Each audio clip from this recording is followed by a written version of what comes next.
everyone, my name is Cindy. Let's talk about my March book haul. The first book I bought in March was Ugly Love by Colleen Hoover. Tate and Archer meet on very unexpected circumstances. It wasn't love at first sight. The only thing they agreed upon was they were physically attracted to each other. So they came up with the idea of having a no strings attached kind of relationship. The rule was that they cannot talk about the past or the future. This gets complicated when feelings are involved. So let's see how Archer and Tate deals with this whole intense kind of feeling they have that involve with a no strings attached kind of relationship. An Abundance of Katherine by John Green. I bought this on Book Outlet and I was surprised to get this cover because the cover was not the same on Book Outlet. The cover online was a picture of a girl on it with a bunch of Katherines on it. I didn't want that cover. I initially wanted this cover, but I bought it anyways because I told myself I'm buying this book for the content and not the cover.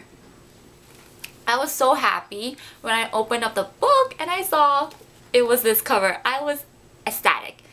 This was the cover I want, not the creepy one with a bunch of girls on the cover.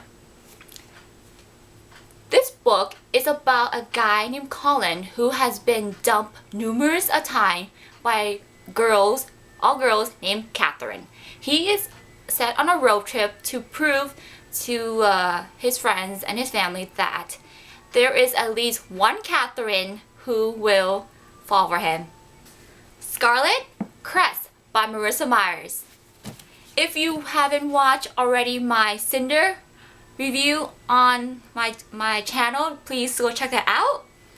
I was so drawn into this whole Lunar Chronicle that I ended up buying the second and third book of this interesting series by Marissa Myers. This one is about Little Red Riding Hood. This one is about Rapunzel. In this is a continuum of Cinder's journey to find people who will support her. That is all I'm going to say because I don't want to spoil the first book, Dreaming of You by Lisa Kleypas. If you remember, I'm a huge fan of this author. I have been wanting to read this book for such a long time and I can never find it at the bookstore. So I suck it up and I bought it on thrift.com/half.com. I bought this for 75 cents, not including shipping and handling. This came in the mail this week. I was kind of surprised the condition it came in. See? It looks all beaten up on the outside, but on the inside it looks really new. So I'm not going to judge a book by its cover. This story is about a guy named Derek. He is a renowned owner of a gambling club in London. That is when he meets Sarah, a writer. They have this unexpected chemistry towards each other. And I can't wait to find out how they end up falling for each other in the process. I have been meaning to read this series for such a long time. I actually started book 1 of this series, but I have been kind of on hiatus from reading it since I have found so many other good books I've been wanting to read and been putting the series aside since I told myself I don't have book 2 and 3, so that's a good reason for me not to start or finish the series yet. If you could guess correctly, it's The Hunger series by Susan Collins. I ended up buying all 3 books on half.com and one on thriftbooks.com. I was kind of happy because I had been meaning to buy the series but didn't get the chance because there are, at the moment, you cannot find the hardcover books in store. You can only find the hardcover online because the new version of it are the, I think the foil edition, which are very nice and shiny, but I don't want the paperback foil edition. I want the original hardcover edition.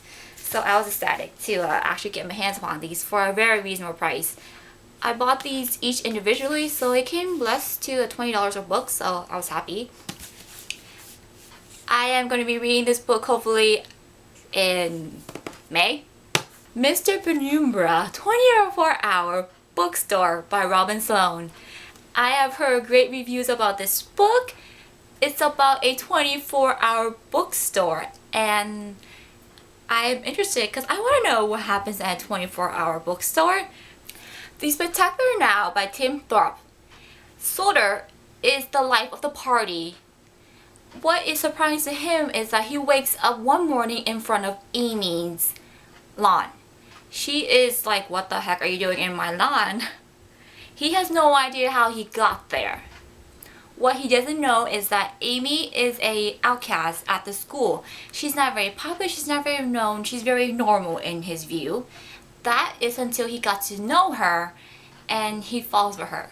If the title of this book sounds familiar to you, it is because there's a movie of it featuring Shailene Woodley and Miles Teller. I have not watched it yet, but I heard people are kind of have mixed feelings about it since the ending is very realistic. Let's just say that. The next two books I bought are actually Kindle book. Sweet Thing by Renee Carlino. Mia has recently graduated from college and has obtained a business degree. What happened next is totally unplanned for. Her father died. He left her his cafe. She has to fly from where she's now to New York City to take care of this cafe. There she will meet a guy named Will who will ignite her passion again for music. Ready Player One by Ernest Cline. It is set in a futuristic world where Wade is on this astounding journey along with fellow competitors to unlock this puzzle that's set about by this a curator. Thousands of people are watching him and his fellow competitors find this puzzle. Thank you for watching. Please stay tuned for future videos by me. Follow me at Smile Reading. Check out my blog at A Glimpse of Wonderland. If you like this video, please like and subscribe. I really appreciate it. I'll see you for now. Redo the whole thing. I messed up on the name. Oh.